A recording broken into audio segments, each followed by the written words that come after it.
నమస్తే. మహారాష్ట్ర సర్కార్ ఒక కీలక చట్టం తీసుకొస్తోంది. మత మార్పిడి నిరోధక బిల్లు. అంటే ఇంకా చట్టం రాలేదు. Maharashtra freedom of religion bill 2026 అది అసెంబ్లీలో ప్రవేశపెట్టారు బిల్ని. అంటే మార్చి 5ని దాదాపు 10 డేస్ క్రితమే ఆ బిల్లును కేబినెట్ ఆమోదించింది. అంటే పూర్తిగా ఒక మత స్వేచ్ఛను కాపాడడం, అంటే బలవంతం ద్వారా, మోసం ద్వారా, ప్రలోభ పెట్టి లేదా పెళ్లి ద్వారా, అంటే మతం మార్చి పెళ్లి కోసం మతం మార్చడం, బలవంత పెట్టడం, ప్రలోభ పెట్టి మతం మార్చడం, లేదా ఏదన్నా ప్రలోభ పెట్టడం అంటే ఏదన్నా ఆశ చూపి, డబ్బు కానీ వేరే రకంగా ఆశ చూపి వాళ్ళని మతం మార్చడం, ఇలాంటి వాటిని అరికట్టడం కోసము ప్రభుత్వం తీసుకొచ్చిన బిల్ అన్నమాట ఇది. అంటే బలవంతపు, అంటే ఒక స్వేచ్ఛకు వ్యతిరేకంగా ఇవన్నీ పెరుగుతున్నాయి. బలవంతంగా సామాజిక సామరస్యానికి హాని కలిగిస్తున్నాయి ఇలాంటివి, ముఖ్యంగా ఈ మత మార్పిళ్ళు ముఖ్యంగా. అందుకని కొత్త చట్టం తీసుకురావాల్సిన ఆవశ్యకత ఉందని ప్రభుత్వం గుర్తించింది. మహారాష్ట్ర డీజీపీ నేతృత్వంలోని కమిటీ సిఫార్సుల మేరకు ఈ బిల్లునైతే తీసుకొచ్చారు.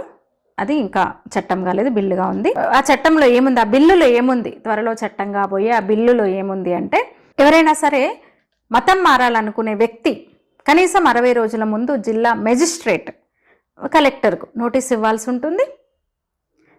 సదరు అంటే అధికారులు ఆ నోటీసును పబ్లిక్ నోటీస్ బోర్డు మీద ప్రకటించి 30 రోజులు అభ్యంతరాలు చెప్పొచ్చు అని చెప్తారంట. అభ్యంతరాలు వస్తే పోలీసు ఎంక్వైరీ జరుగుతుంది అనమాట. ఇక మతం మారిన తర్వాత ఒక వ్యక్తి మతం మారిన తర్వాత 21 రోజుల్లో డిక్లరేషన్ సమర్పించాలి, లేకపోతే ఆ మత మార్పిడి చెల్లదన్నమాట.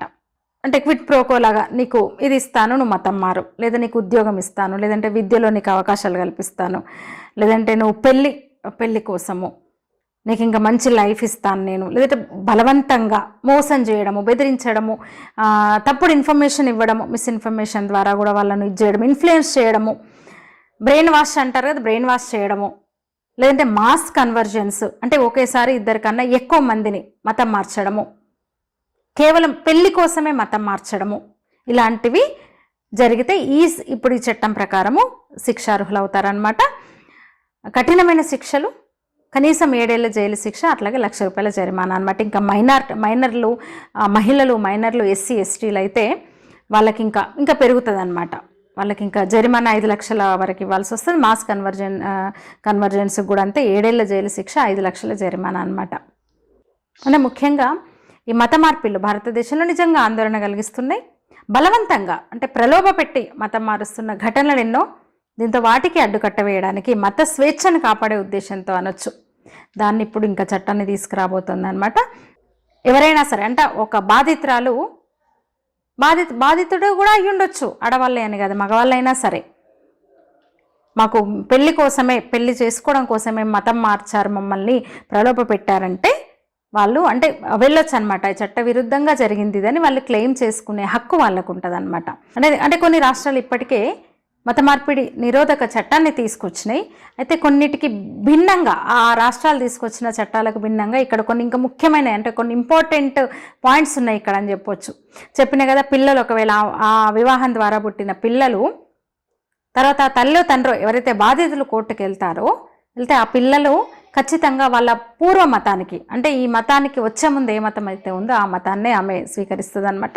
ఇక ఎవరైనా వాళ్ళ ఇష్ట ప్రకారమే మతం మారాలి అనుకుంటే, ఒక వ్యక్తి తను ఇప్పుడున్న మతం నుంచి మరొక మతంలోకి మారాలనుకుంటే చెప్పిన కదా, కనీసం 60 రోజుల ముందుగా డిస్ట్రిక్ట్ మెజిస్ట్రేట్ లేదా ప్రభుత్వం నియమించిన ఏదైనా ఒక అధికార సంస్థకు తన అభిప్రాయాన్ని, నేను ఇట్లా మతం మారదలుచుకున్నానని ముందే చెప్పాలన్నమాట.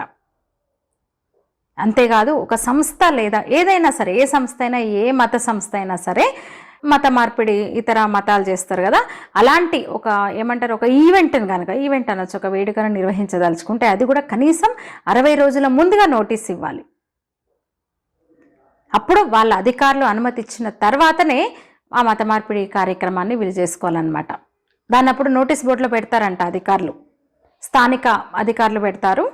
ప్రజల నుంచి ఏమన్నా అభ్యంతరాలు ఉంటే, అంటే ప్రజల నుంచి అక్కడ లోకల్ ఉంటారు కదా, ఈ సామూహిక మత మార్పిడిల పట్ల ఎవరైనా అభ్యంతరాలు వ్యక్తం చేస్తే చేయొచ్చు.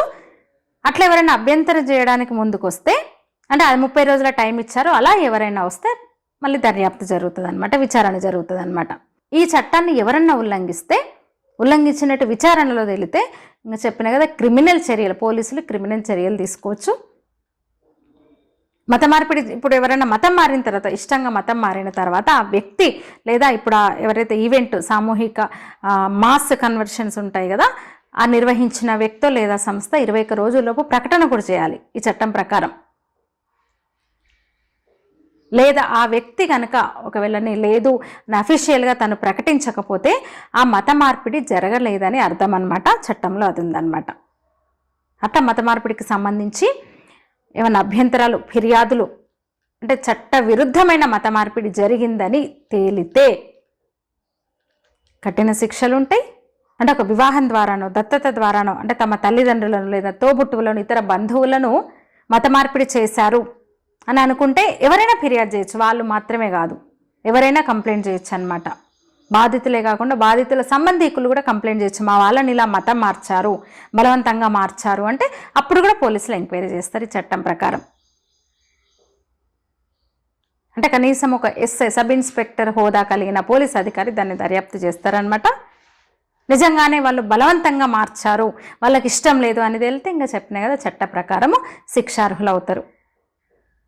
ఈ చట్టంలో ముఖ్యమైన విషయం అంటే అధికారిక ఫిర్యాదు లేకుండా కూడా పోలీసు అధికారులు చర్య తీసుకోవడానికి అనుమతిచ్చే చట్టం అన్నమాట ఇది. అంటే చట్టాన్ని ఉల్లంఘించి మత మార్పిడి జరిగిందని పోలీసులు భావిస్తే వాళ్ళని నేరుగా విచారణ చేసే అంటే దర్యాప్తు చేసే అధికారము ఈ చట్టం పోలీసులకు ఇచ్చింది. అంటే చట్టంలోని ఏ నిబంధనకు విరుద్ధంగానైనా మత మార్పిడి జరిగిందని తేలితే, జరుగుతోందని పోలీసు అధికారికి అనిపిస్తే, సమాచారం వస్తే దానికి సంబంధించి స్వయంగా వాళ్ళు ఖచ్చితంగా విచారణకు హాజరు కావాల్సిందే. పోలీసు పిలిస్తే ఎస్ఐ స్థాయి అధికారి అనమాట. దానిలోని సెక్షన్ 12 ప్రకారం మత మార్పిడికి సంబంధించి ఇప్పుడు ఏదైతే ఈ చట్టానికి విరుద్ధంగా ఆమోదించే, అమలు చేసే లేదా ధృవీకరించిన వ్యక్తులు కూడా అంటే ఆ నేరానికి సహాయం చేసినట్టు గుర్తిస్తారు, ప్రోత్సహించినట్టు పరిగణలోకి తీసుకుంటారు, వాళ్ళు కూడా శిక్షార్హులే అవుతారు. బ్రెయిన్ వాష్ ద్వారా జరిగే మత మార్పిడిని చాలా తీవ్రంగా పరిగణిస్తుంది ఈ చట్టం. అట్లా ఇప్పటికే కొన్ని రాష్ట్రాల్లో తీసుకొచ్చిన అమల్లో ఉన్న కొన్ని చట్టాలలో ఇది లేదు, కొన్ని లేవు. అట్లా ఇప్పటికే కొన్ని రాష్ట్రాల్లో అమలవుతున్న చట్టాల్లో ఇది లేదనమాట, ఇలా కొన్ని లేవు. అందుకని కొంచెం భిన్నంగా ఉంది. ఇతర రాష్ట్రాల్లో అమలవుతున్న చట్టాల కన్నా కూడా ఇది మరింత కఠినంగా ఉందని అయితే చెప్పొచ్చు. అట్లా పూర్తిగా చాలా ఒక డీజీపీ స్థాయి అధికారితో ఒక కమిటీని వేసి ఆ సిఫార్సులతో ఈ చట్టాన్ని, బిల్లును రూపొందించారు.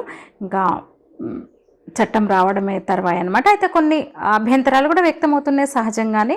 కొన్ని మతాల నుంచి ఈ చట్టాన్ని విభేదిస్తూ ఈ చట్టానికి వ్యతిరేకంగా అభ్యంతరాలు కూడా వ్యక్తమవుతున్నాయి. అయితే లేదు, నిజంగానే ఒక బలవంతపు మత మార్పిడిలు ఎక్కువైపోయినాయి ఈ దేశంలో అని మనం అందరం రోజు అనుకుంటాం కూడా. పెరుగుతున్న జనాభా లెక్కలు తీస్తే తెలుస్తుంది కదా, అందులో నిజంగా స్వచ్ఛందంగా మారేది ఎంతమంది, బలవంతంగా అనేది అసలు క్లియర్గా మనకు అర్థమైపోతుంది. ఏ రకంగా ప్రలోభ పెడతారు, ముఖ్యంగా కొన్ని సామాజిక వర్గం వాళ్ళే, ఒక ప్రాంతం వాళ్ళే, కొన్ని సామాజిక వర్గాల వాళ్ళే, ఆర్థికంగా చాలా దిగువ స్థాయిలో ఉన్న పేదలే ఎందుకు మతం మారుతున్నారంటే వీటన్నింటి వెనుక ప్రలోభము, మోసము, బెదిరింపులు కూడా ఉంటాయి. చాలా సందర్భాల్లో చాలా కేసులు మనం చూస్తాం. అట్లా వాటన్నిటికీ అడ్డుకట్ట వేయడానికి మహారాష్ట్ర సర్కార్ ఈ చట్టం తీసుకొస్తుందన్నమాట. ధన్యవాదాలు. ఈ వీడియో మీద మీ అభిప్రాయం తెలియజేయండి. Thank you.